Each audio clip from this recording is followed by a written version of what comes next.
Okay, good afternoon, everyone. I wanted to, first of all, thank you for joining us today as we broach on the topic of, whoa,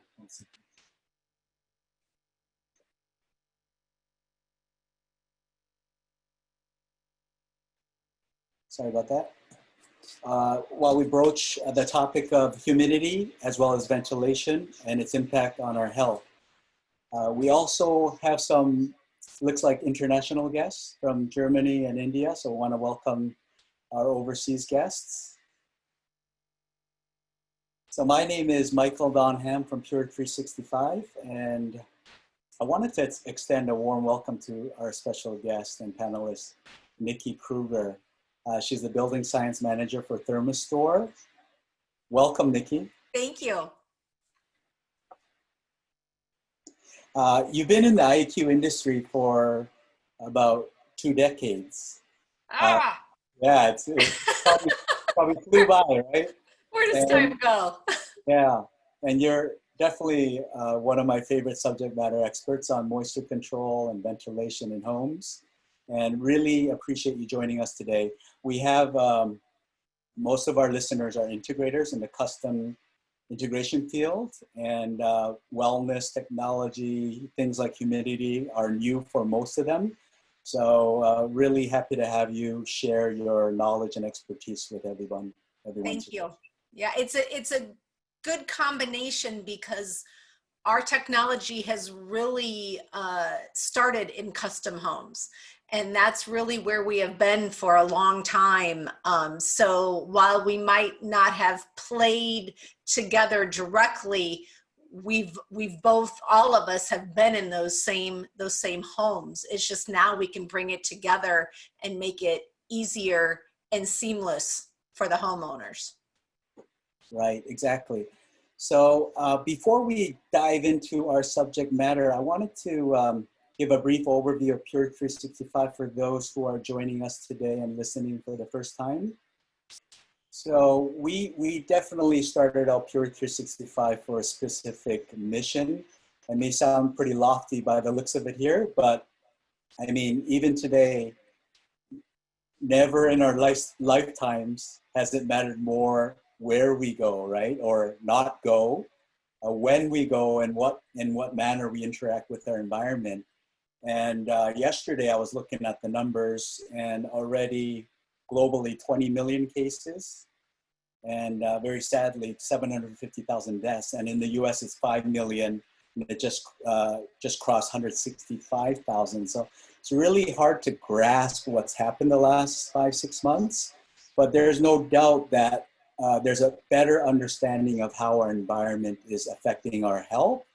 And now it's almost like it's between life and death, what, you know, depending on where you go and how you handle your movements, right? So our mission is really to create the healthiest living and working spaces to allow people to live healthier and longer without any impairments, right? Diseases and other types of conditions that don't allow people to live their fullest life.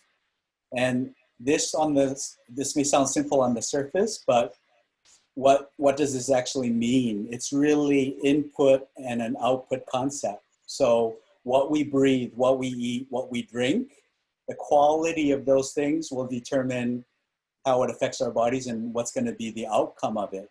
So today we want to tackle one aspect of that input, like how moisture, how low levels of ventilation are going to impact our physical health. So our roots, Pure 365, we were established in the hospitality industry almost 2 decades ago. If you go to pureroom.com, you'll be able to see a lot of hotels in your area across America and the world now, where you can enjoy a more healthy stay when you're traveling. Post-COVID, these numbers have dropped considerably, but once travel starts back up again, we believe that these numbers will come back again. So now with Pure 365, we're bringing an integrated wellness platform and solution to the residential space.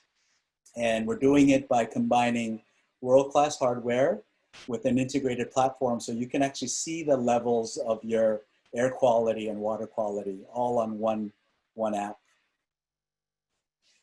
The last thing I want to share with you is our solutions portfolio, both current and future. Right now, we're really focused in on air quality and water quality. And there are several elements to air quality. And today we're going to delve into humidity control and ventilation. And we also have a future roadmap that really encompasses a holistic wellness environment for homeowners. Okay, so time to dive in, Nikki. So the title here is Uncontrolled Moisture is the Enemy of a Healthy Home. And before we dive in, I'm going to... I am not seeing the presentation on the screen. Oh, you cannot? No, so I have it pulled up, but I just wanted to make sure everybody else can see. Oh. Yeah. Are you sharing your screen? Yes, I am. Okay. Yeah. Okay, Dan, can you pull up the pre-poll? This is going to be our first poll. We just have 3 questions to kind of get an idea of where everyone's at. We'll take a minute for everyone to answer. First question is about, we're kind of testing your knowledge at the same time. First question is relative humidity range for minimizing as many adverse health effects as possible is suggested to lie between, we have a couple of ranges out here. Second question is relative humidity and dew point mean the same thing? I'm pretty impressed. a lot of correct answers here. Nikki, do you see the poll? I see the poll, yes. Yeah, I thought the number 2 question would stump a lot of people, but I mean, it's only 2 answers, so 50-50 shot. You got a 50-50, there you go. Yeah, and some people, 6 people actually have a dehumidification and ventilation system operating right now. So yeah, above my expectations in terms of people actually having these systems. So people cannot see the presentation. Oh, I'm reading that in the chat here. Oh, really? Okay.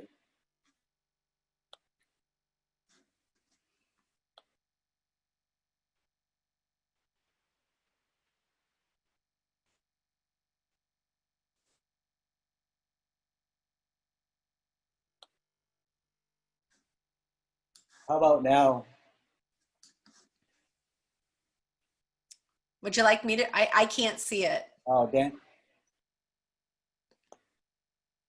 Otherwise, I can share my screen as well.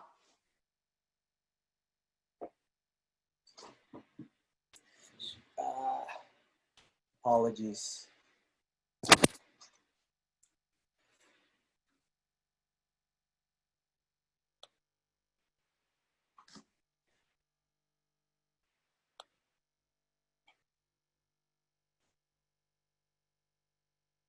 Okay, we're gonna give it one more shot here. Okay. Ah, I think we're getting it. There we go.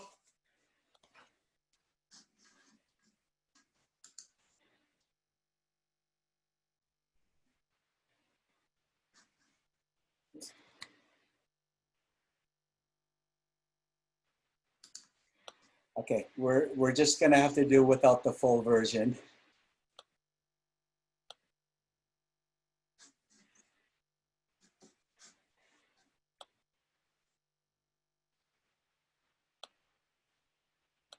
Okay, let's get back on track here. So, Nikki, can you tell us a bit about the about Thermostor and your company?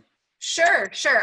First, I'd like to apologize if I have some sniffles. As you can see, indoor air quality is affecting me today. I have allergies going on from some ventilation air coming in. So apologize up front for that. But yeah, so my name is Nikki Kruger, and I am the building science manager for Thermistore. We manufacture indoor air quality products all the way up from industrial down to residential. So some brands that we have underneath that Thermistore umbrella is the Ultra Air whole house ventilating dehumidifiers. So we actually invented this entire category of equipment in the mid-90s. So that is a dehumidifier that integrates with the HVAC system. And you can also use it for ventilation. Santa Fe is our crawl space and basement dehumidifiers, so dedicated to below the home typically. So if you have a crawl space and you encapsulate it, we'll use a dehumidifier. And then of course, most basements are going to need some form of dedicated dehumidification. Really important when we get into finished spaces and basements, keeping that humidity level in check.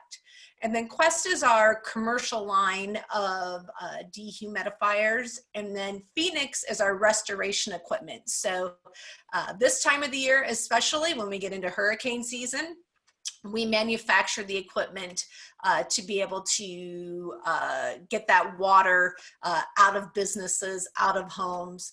And then also a lot of times that equipment is used on a construction site, residential, commercial, in order to keep the construction process moving and getting the humidity underneath control so subcontractors can come in and work. So basically our focus is dedicated dehumidification to some extent in lots of applications, and then adding in filtration, and then we get into that ventilation as well. So we are located in Madison, Wisconsin, and that is where this equipment is manufactured. Made in the USA, which is great. And for our purposes, we're really today honing in on your Ultra Air and your Santa Fe hardware units. Absolutely. So, I mean, IAQ, it's really post-COVID, it's become a major topic, especially with schools having to start up soon. A lot of deliberation between whether you're going to send your child to school or not. Valid concern. Yesterday, there was an announcement that they actually found the infectious COVID virus in the air duct systems. It was a groundbreaking reveal where the WHO was kind of standoffish on it. So more and more evidence that it's really imperative to get IAQ under control for public safety. And these are interesting stats that you've shared about adults, newborn babies, and toddlers. Why is it so much important for newborns and toddlers for indoor air quality, Nikki? Well, first of all, in development, right? So their lungs are smaller, they need to breathe faster, and every aspect of growth is based on bringing in air and distributing it throughout our bodies. And so, you know, a lot of times when we look at the lungs of a person, we think, we understand how important it is to breathe. And when we look at our homes, we need to understand that the HVAC system is the lungs of that home. And really, in order to keep people healthy in that home, we have to make sure that we are designing and installing systems that can keep people healthy. So indoor air quality is huge. And Michael is absolutely correct. Right now, we are heightened awareness, and not only just because of this situation, but because we're spending more time in our homes than we have ever before, with more people in the homes at one time than ever before. So we're seeing a lot of people realizing that, you know, maybe they lived with some uncomfortable, unhealthy situations because it was short periods of time, but now that they're spending more time in there, they're realizing they have to do something about it. Right. So we often say we either let the hardware be the filters for the home, just like our lungs are for us, or we become the filters for the home, right? Absolutely. So that's something we want to avoid. So this is something that's been shared a lot more post-COVID on on social media. But when it comes to humidity levels, there's a definite impact on health, and we're going to get to it in a little bit. But can you explain this chart here so that our our integrators can better understand how important the humidity levels are. Sure. So this is from the ASHRAE organization, which is kind of the governing body for HVAC. And what this looks at is if we go too low, the bottom there is the percentage of relative humidity, and on the left side there is all of the different things in our indoor environment that can affect our health. But if we go too low, we're going to have an increase in how all of these things can affect our lungs. And if the humidity goes too high, then again, we're going to have an increase in how those indoor air contaminants or bacteria, viruses, all will affect our house. So you can see there in the viruses and really down that whole chart, while we have that optimum zone, 30 would be what we would strive, 30% would be strive for the winter time, and keeping it below 60 in the summertime is what we should be striving for. So relative humidity is relative to temperature, and that a lot of times people don't understand that. So when we give this range, we have to make sure people understand that 30% is typically winter heating time conditions, and the 60% is in the summer cooling time. And if we can really strive for that 50% in the summertime, that really is ideal, because we need to understand that reading 50% is going to be at the controller. So if it's the thermostat, if we can get that to 50%, then areas farther away in rooms, bedrooms, then hopefully we're keeping it below 60% in those areas. But I would say 50% based on this chart is really where we want to be for health. Great. That's a good barometer. A lot of us, even before I was educated on this, you see the temperature, you see the humidity, but you're only looking at the temperature for your comfort, and you really don't know what that humidity means. But that's why these guidelines are extremely important for people to know what's the optimal for your health. And this is another slide that you shared. Nikki, you want to kind of give a background on this? Sure. I think there's a lot of studies out there on our indoor environments. A lot of them have to do with ventilation, and then a lot of them have to do with relative humidity. So when we look at the three items, it's kind of, they're like the holy grail to indoor air quality, which is going to be ventilation, filtration, and dehumidification. And so here it's again, kind of that chart before, keeping it into that 40 to 60 is what this study is saying.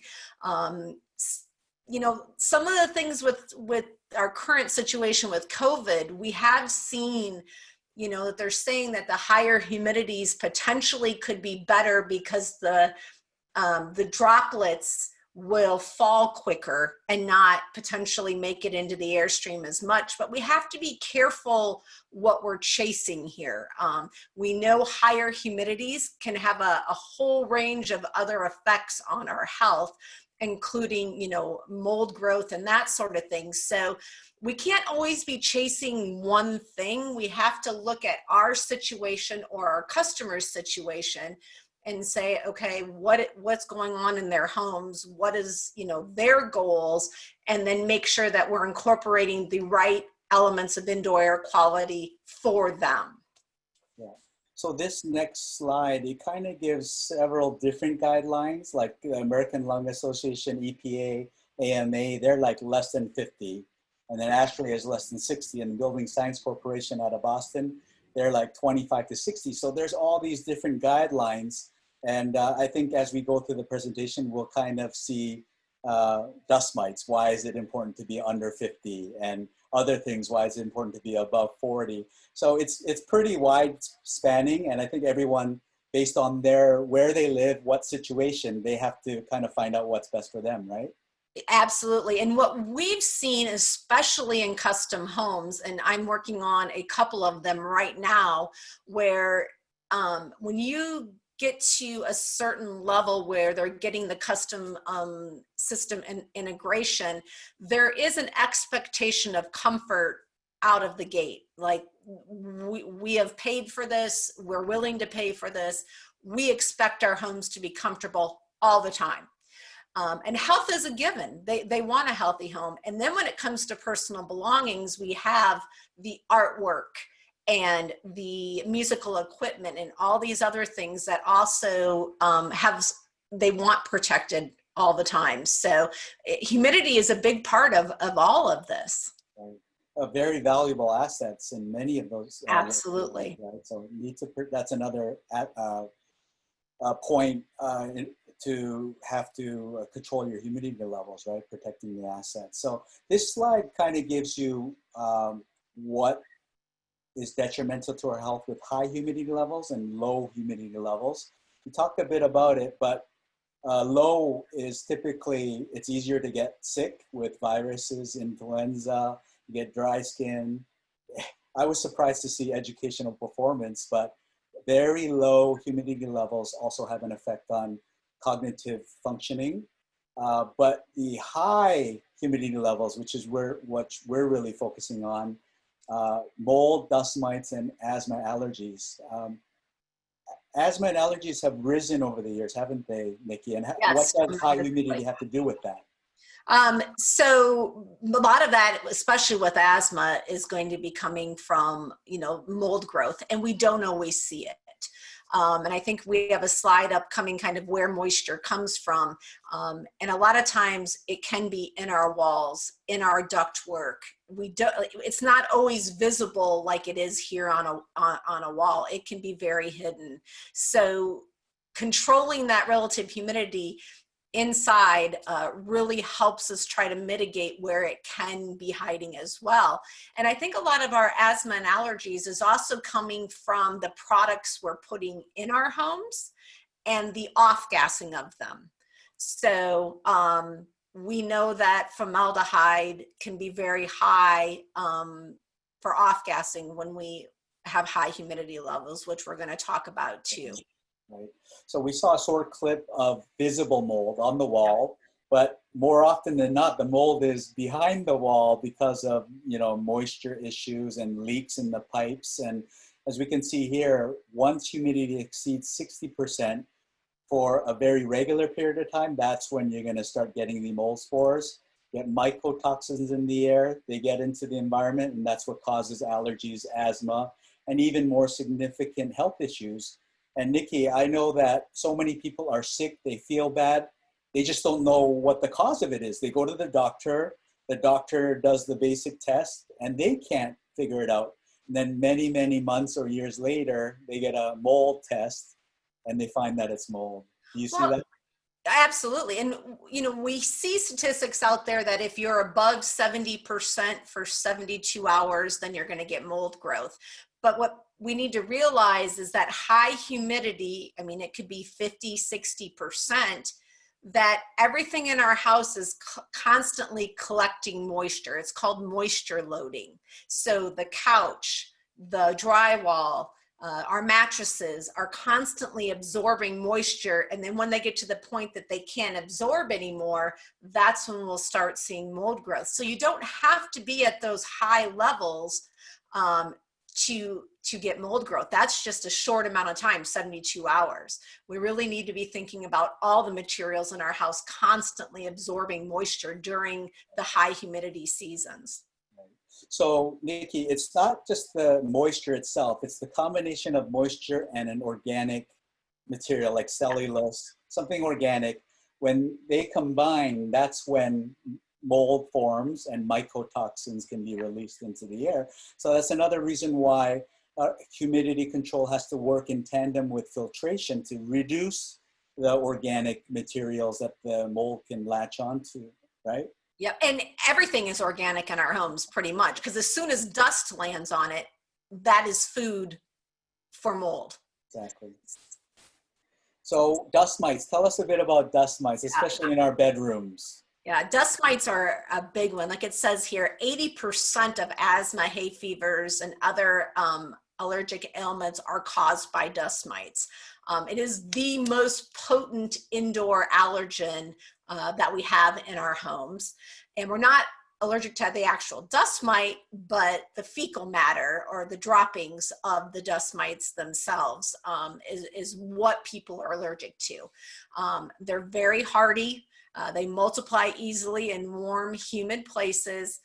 And as soon as you drop that humidity below 50%, then they die. So that alone, just controlling the humidity in our homes to that below 50%. And this is where I kind of talked about earlier, where, you know, where the thermostat or wherever we're controlling our dehumidification, if that says 50%, the farther we get away to our bedrooms, where especially children spend a lot of their times, and you know, my neighbors across the street have 3 kids, and I seem to find the parents hanging out in their bedrooms more and more these days, trying to get some time away from the kids or Zoom meetings and that sort of thing, that we really need to control the humidity to below 50% in the bedrooms. Right, right. And that can be challenging if you're, I mean, the only way that, unless you're using a whole house dedicated dehumidifier, it's very challenging unless you're going to put a portable in each bedroom, which,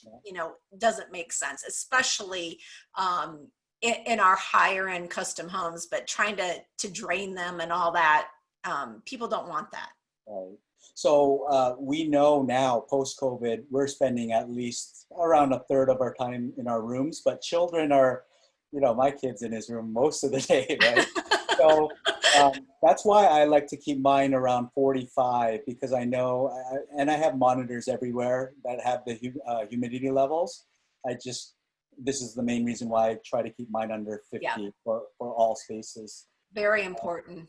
Yeah, and people have allergies. They go to the doctor says, oh, prescribe an antihistamine, but it's just putting something under the rug, right? It's not dealing with the root problem. So people come to understand that this could be the root cause, and if you deal with this, you don't have to take any medications, right? Definitely need more of a holistic, integrated approach to look at our environments and see what we are doing in our own homes that could be leading to problems and what we can control, and then adding elements that really make, you know, ensure our health after that. So we won't go too much into this, but mold, when it releases the mycotoxins, you breathe it in.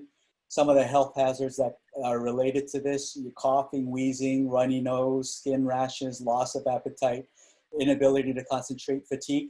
This is the kind of stuff that people are afflicted with, and they go to the doctor. Doctor says, you're fine. They don't know what the problem is. And more often than not, it is because of mold in the home. Yeah.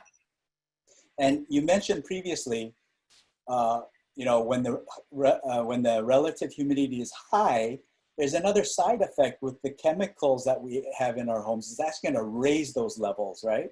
Absolutely. Formaldehyde is a huge one. There was actually a study done in Florida with ventilation, and showing that homes that were becoming tighter and tighter and high efficient homes, very energy efficient, that when we started to getting into less air changes, because we're not using the ventilation, that the formaldehyde numbers just skyrocketed. And then, you know, even worse when we look at the relative humidity effects on that as well. So Chinese drywall, if you've ever heard of that, is a perfect example. We know that the Chinese drywall was in Florida because it was really humid and it off-gassed rapidly, and it caused a bunch of corrosion and indoor air quality problems. But the further north it got, the harder it was for us to find that the Chinese drywall. And that is because it just didn't off-gas as much because it was a drier climate. So Nikki, we have our first question coming in. So we talk about furniture, paints, off-gassing. How long do these typically off-gas? Of course, there's variances depending on exactly how the material was made, but typically how much can you expect to have your furniture and stuff like that off-gas in a home? They are going to off-gas for a long period of time, and it's also going to depend on the relative humidity on how quickly they off-gas. So smaller levels of off-gassing, people can usually tolerate a little bit more and can be controlled more with ventilation. But if we have high humidity and a bunch of new furniture and new fixtures and that sort of thing in a house of high humidity, I'm working on one in Maryland right now where the people can't move into the home because the woman is very sensitive to the off-gassing of the VOCs, and they're trying to get that moisture under control. So if we can keep that humidity levels down controlled and we get smaller amounts of off-gassing, then it shouldn't affect our health as much if people aren't sensitive to it. But it's gonna range all over the place on different materials and how quickly they're gonna off-gas. Yeah, so it's really important when you're redecorating, repainting your home, you get no VOC paints. You just want to minimize that exposure because it's the input-output theory, right? Whatever comes into your body, it's going to do good or bad. Yeah. And so if you're breathing in chemicals, there's going to be a side effect. So always Absolutely. important to keep those in mind. Very quickly on where moisture comes from before we move on to the complicated stuff, the dew point. Can you, I mean, the picture here is pretty self-explanatory, but quick overview of where does the moisture come from our homes? Sure. And one picture that we don't have here that, especially in the hot, humid season, would be kind of the roof and the walls of the house as well. So not just below is moisture coming in, but you know, thermodynamics, which I'm just going to touch on briefly, hot goes to cold and wet goes to dry. So when we are in the heating season and we're cooling our homes, that hot, wet air is trying to come in through every crack and crevice in our homes to get inside. So that's a real big moisture driver. And then in the wintertime, we heat our homes. So our homes are like big hot air balloons, and all of that conditioned hot air is trying to go to the cold air outside. So weather plays a big part in moisture drive in our homes. But construction moisture, there's a lot of it. The first several years, concrete, wood, all of those materials are going to be trying to dry in our homes. And then I already touched on that seasonal storage effect. So when it's humid out, everything's absorbing moisture. And then basements and crawl spaces will always be a big driver, and we really need to make sure in a home that has a crawl space that it's encapsulated, and we're not using vents to try to move air and control moisture. And basements is a big one, especially in most homes now, where they are at least partially finishing the basement, if not finishing the whole basement. Anytime you put furniture, carpet, wood, anything below grade in a cooler space that doesn't dry as well, we're going to need some form of dehumidification. And we'll get to the basements and crawl spaces in a little bit. That's really the key to, you know, it's a major source. Absolutely. This is the stuff that most people will not understand after today, but we wanted to put it out there just to get people thinking about it. As simply as possible, explain what dew point is. So dew point is, you know, if you wake up in the morning and you see wet grass, that is because the temperature outside has hit dew point, which is where the temperature we're going to start seeing condensation. So dew point maps are really important, especially for dehumidification, for us to see where we're going to have a dew point above 55 degrees. That typically means we're going to need some form of dehumidification. And this is usually what we consider a green grass climate. Anywhere that you have green grass, you're typically getting about an inch of rain during the spring, summer, and fall a week. And you're going to need the dehumidification. Now, what's interesting about this map is this was October 6th last year. So while we'll see high dew points in Florida, 75 degree dew point, still they're probably not running the air conditioning a lot October 6th. It's probably running somewhat, so removing some of that moisture. But if we look at that little circle in the middle of the country, typically in the Midwest areas in the beginning of October, we are not running a lot of air conditioning. So we don't have the mechanism in the home to deal with that amount of moisture that's in the air. And ventilation will always play a part in that. If we're bringing in fresh air, which code requires in most states now, you're going to have to find a way to deal with the moisture that's coming into the homes. So 79, 77 in Florida are the dew points. I'm going to show a chart that kind of is the real feel in terms of comfort level as it pertains to the moisture in the air. So based on this chart, you know, we want to be in the 50 to 60 range, right? Anything above that, you're going to start feeling more sticky and uncomfortable. And in Florida, it's usually in the high 70s or above 80s. Absolutely. And, you know, we'll run a little bit more air conditioning, which will help, but that's usually the peak of the afternoon. It's the overnight hours. I mean, we know a lot of people get up in the middle of the night and start cranking down that air conditioning because they're uncomfortable. Well, it's typically not the temperature that it's uncomfortable. It's the moisture in the air that makes them uncomfortable. And that's their only comfort control, is that thermostat. Right. So this is an awesome tool that you introduced to me, and I've been playing with it for a while, but it's a formula. If you move the temperature up, keep it at 87 RH, then you're going to get the dew point. You can keep the dew point and temperature the same, and then move the RH, you know, and then you can pretty much see what the dew point is, right? With your temperature and humidity right now in your room. Yeah. And so that dew point's important because that's where we're going to get condensation. So again, where we see condensation is typically basement crawl spaces, attics, you know, especially if we have duct work in the attic and it's not insulated correctly. So closets, if you're in a coastal area, we see it all the time. We get a lot of condensation, which leads to mold in closets. So on the right-hand side there, you'll see that third line down.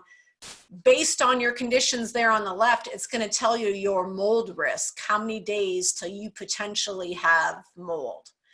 So at these conditions, which is what we were seeing in that on that dew point map in the middle of the country, where, you know, we had high dew points and moderate temperatures, which can last a long period of time in the spring and in the fall.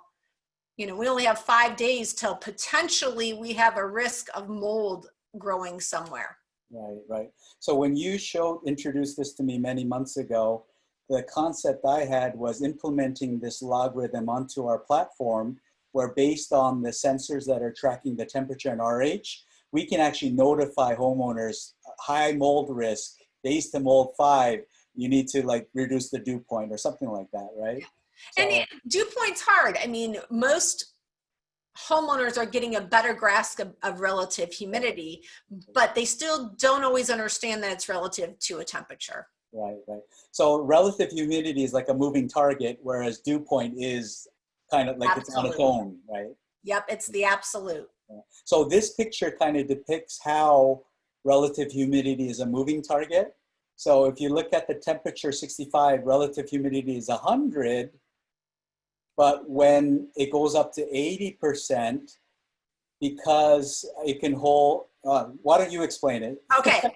So on the next one over, the middle one there, so the air temperature is 80 degrees, and the relative humidity is 60%. So basically, as you can see, when we go from 65 degrees to 80 degrees to 90 degrees, we always have the same amount of water in the air.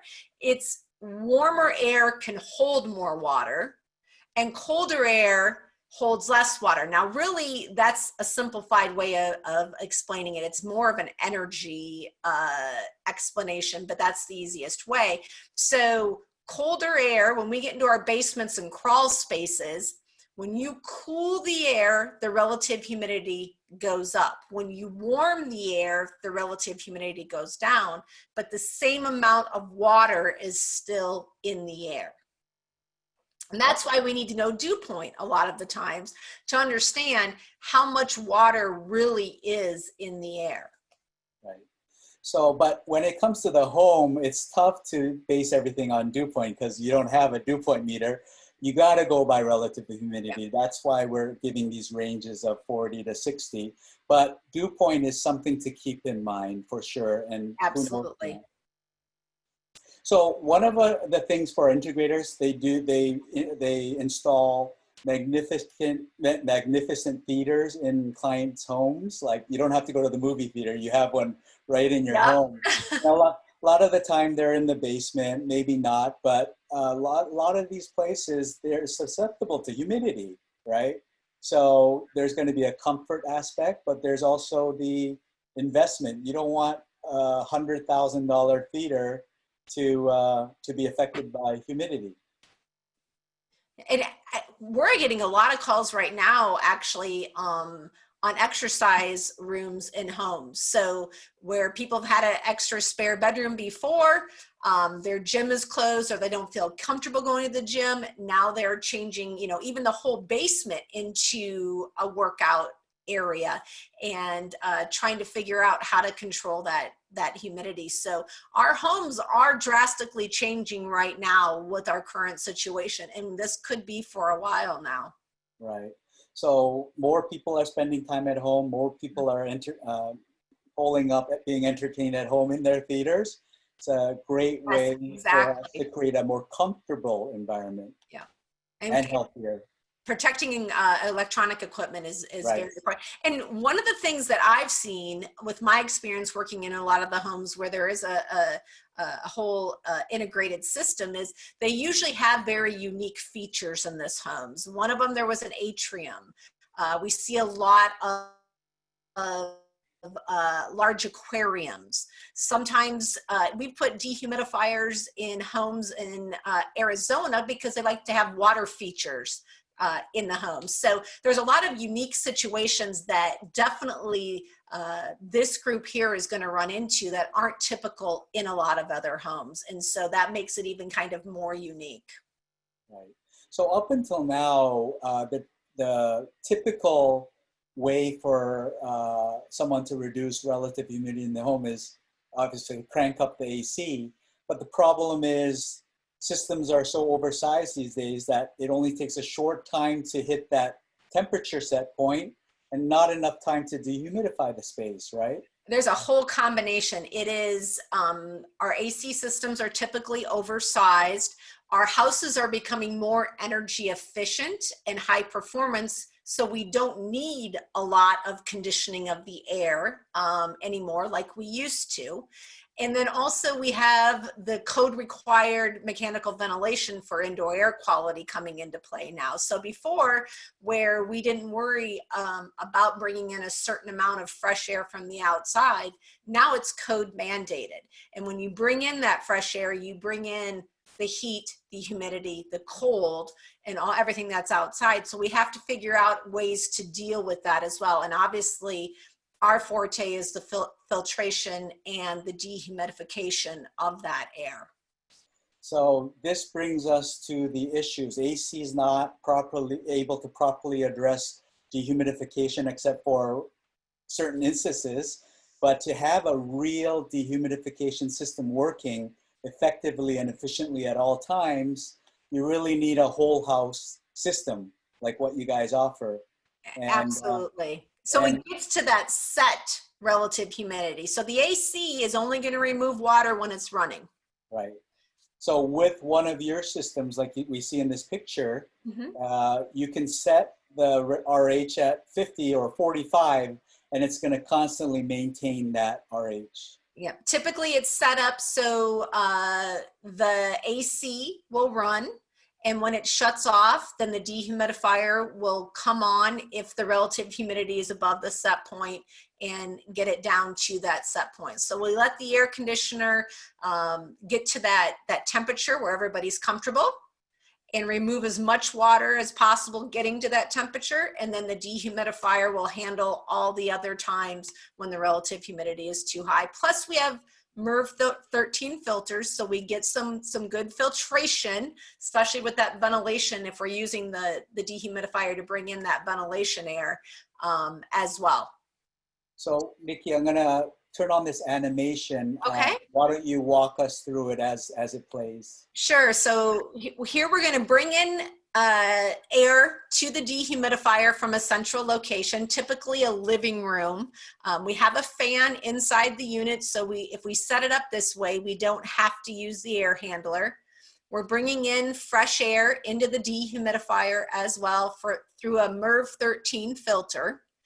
And then we're going to, this unit utilizes utilizes the heat exchanger. These are usually our larger units, which you guys would probably be using. And we're gonna remove the water from that air, and then we're gonna deliver it back into the home through the supply ductwork of the HVAC system. So this allows us to deliver that dry air throughout the entire home. So I installed your 120V, the upright system. I installed it myself in the basement, and I've been living in this home for 12 years. I've never been more comfortable in the 12 years I lived here. All my monitors, they show it's always between 45 and 50 at all times. It's exactly where I want it. Have it hooked up to my smart thermostat where it's actually set at that humidity level. And then, like you said, my temperature and humidity are controlled independently. So I can have the ideal temperature and I can have the ideal humidity level all on one system. That's perfect. Yep, And, that's ideal. and the other thing is the fresh air comes in too, and my CO2 levels are slightly above outdoor, and you can't get better than that in No, the you 500s. cannot. So No. it's been fantastic. And I know how much value such a unit can bring because just tracking all these metrics with CO2 VOCs, and I just noticed a huge improvement. I already have the best filtration and HRVs. So just to add this whole house dehumidifier just completed everything. So it's kind of a review. Yeah. The EPA says 35 to 50. And we can't rely on the AC alone. We need something to supplement it for comfort and for health reasons. And so this leads us to back to the basement and crawl space. Why is it so important to tackle this area?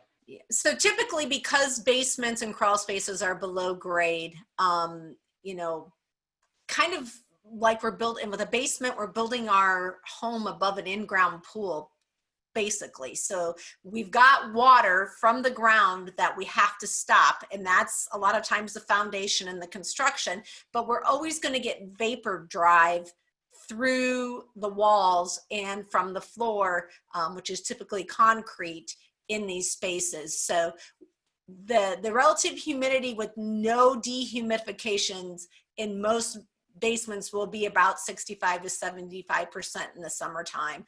And so we really, especially if we're going to be doing living down there, theaters, storage of valuables, we really need to control that humidity.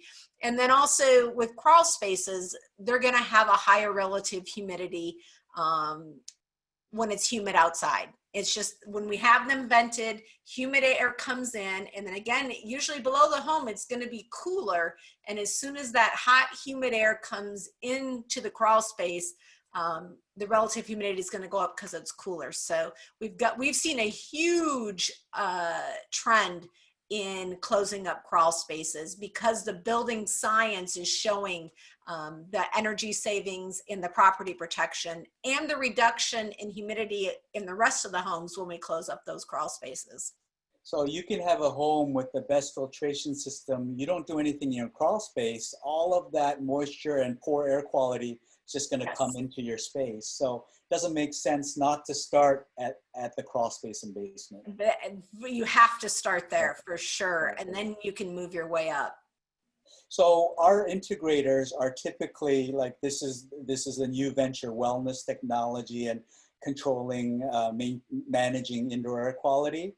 Nikki, tell our integrators what the opportunity lies ahead when it comes to people needing these types of solutions. Well, there's a huge opportunity just anywhere, like we said, in those green grass climates, not only from the standpoint of actually offering a commercial grade made in the US higher end dehumidifier that truly will protect them. But also the standpoint that most people don't know that there's anything other than going to one of the big box stores, buying a portable unit, putting it in a space. If it's for whole house, they might put it in their living room and to try to protect or, you know, improve their health, protect their property. That, and they last maybe a year, 2 years. They really don't perform and meet the expectations of a lot of homeowners. So I think one of the best quotes about our dehumidifiers is not your first, but your last, because typically people have to go through replacing those big box ones before they realize that there's another option out there. But homes built on crawl spaces absolutely need to encapsulate and close those crawl spaces in humid climates. We are seeing more of a trend to houses being built on slabs, which means the greater need for that whole house dehumidifier when we don't have. But again, we have a lot of homes where we've got, and what you'll see is it's not one dehumidifier, but in these larger custom homes, we've got, you know, 4, 5, 6, 7, 8 dehumidifiers because of the square footage and the importance of controlling the humidity throughout the home. Different activities happen in different areas of the home, and so we need to make sure that we've got dehumidification dedicated to those areas. Right. So Nikki, quality lasts, and that's why we're so excited to partner with Thermostor Ultra Air Santa Fe, because we know your products last. We're going to broach on a new, move outside of humidity control and move into ventilation. Why ventilation is so important for your health. This is a wonderful graphic, like the CO2 levels, carbon dioxide levels. If you look pre-industrial era, it was around the 280 or below. Just this month, the average is about 415. And just to give you an idea what that means, scientists were saying once we cross 400 ppm, it's almost the point of no return when it comes to climate change. So we're almost like they're saying it's almost too late if we don't do something drastic. So we're at that 415 range for outdoor. And indoor is going to be typically much higher, like 600 to 1,000, sometimes even toxic levels, right? If you have a lot of people and more homes are being built tight without proper ventilation measures. And so as you can see, when you get into 1,500, you start getting cognitive impairment. Latest studies I read was cognitive impairment starts at around 550, which was shocking to me. Wow. So you can't underestimate this. And children's bedrooms, normally we close the door because we don't want them to hear stuff, but that pretty much cuts off the airflow, and the CO2 levels go up tremendously.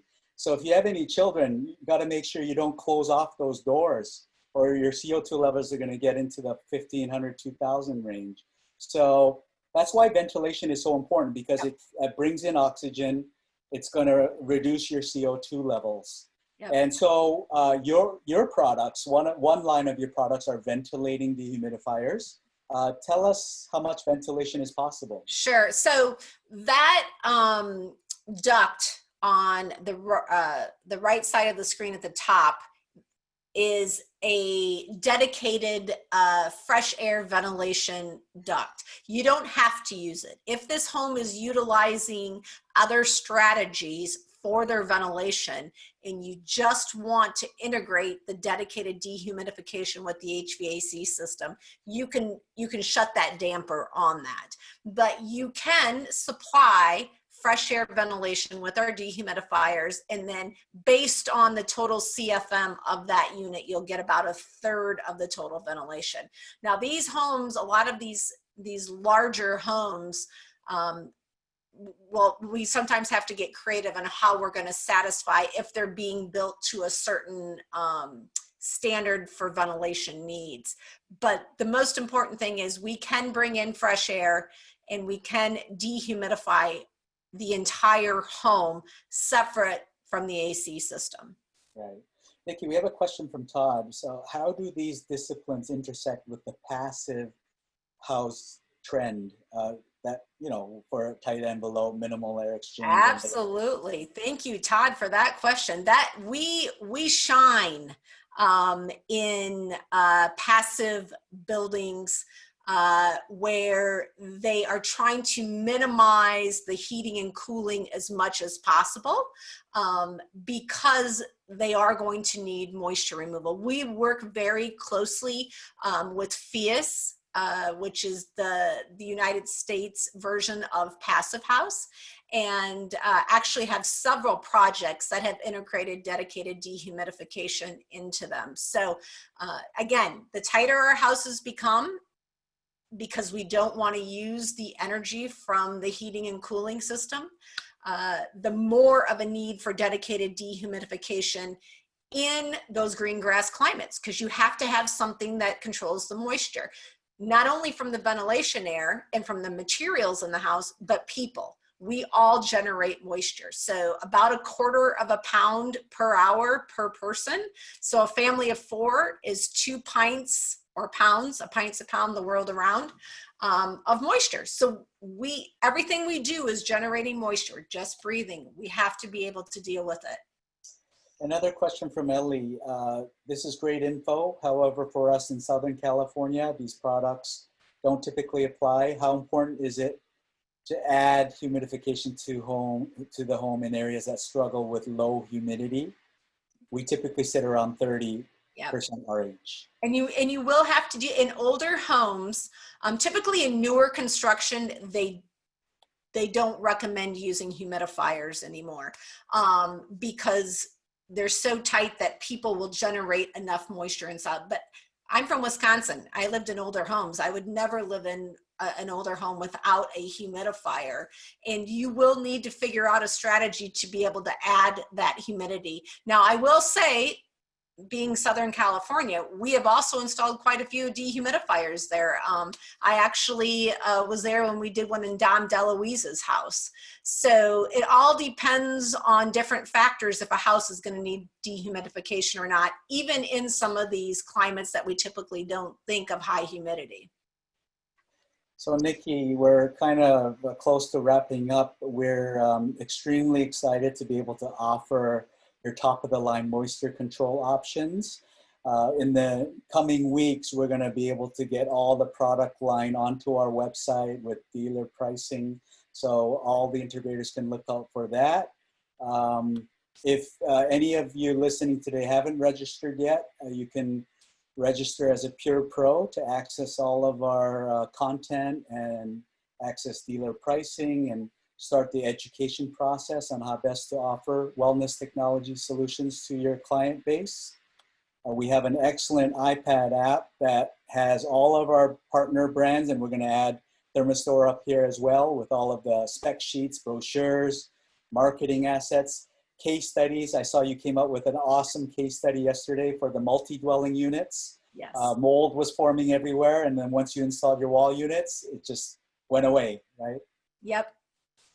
And then for those of you wanting to learn more and wanting to develop your knowledge, a lot of the stats that we get, it's mainly from news articles, research articles. We post them all up. We curate all of it. And we don't just put any junk articles. We read them all. If we think that you can learn something from it, we just put it up on our site. You can actually download an app called Flipboard, and you can always just flip through it to constantly educate yourself on things related to air and water quality and topics like today. And Nikki, is there anything else you wanted to share? It was very high level, and we want to definitely have you come back to do a 201, a little more deeper dive on the science behind things like dew points. I'm sure a lot of people were shaking their head on the dew point, but we would love to have you again. Sure, absolutely. And, you know, we have been involved in this industry for a long time. And so if anybody has any more technical questions on maybe how to get the sensors worked in or anything like that, we'll be working together to develop those tech tips over time. Right. And well, we really look forward to automating everything, where everything is automated onto one platform. Your humidity, filtration, everything works together on one platform. And this last slide, it's a way to reach you too with any questions. We're gonna have Perfect. a contact sheet, but this is one way you can reach Nikki through email here. And what we'll do is we'll wrap up with a post poll. And after you answer that, we will wish you a great rest of the day. 1 second, we'll just launch this post poll.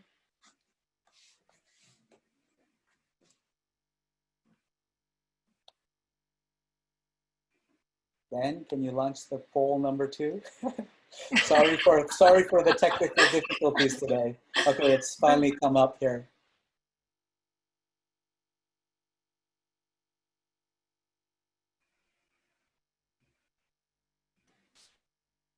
How long have you lived in Wisconsin for?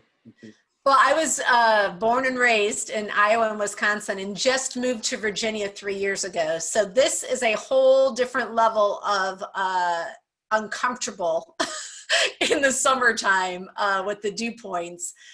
We do get really humid in the Midwest, but it's a shorter period of time. But boy, the dew points in Virginia can get quite high for a long period of time. All right. Thank you again so much, Nikki, for joining us. It's been a pleasure. Absolutely. Everyone learned a lot, and you enjoy the rest of your day too. And be safe and well, everybody. Thank you.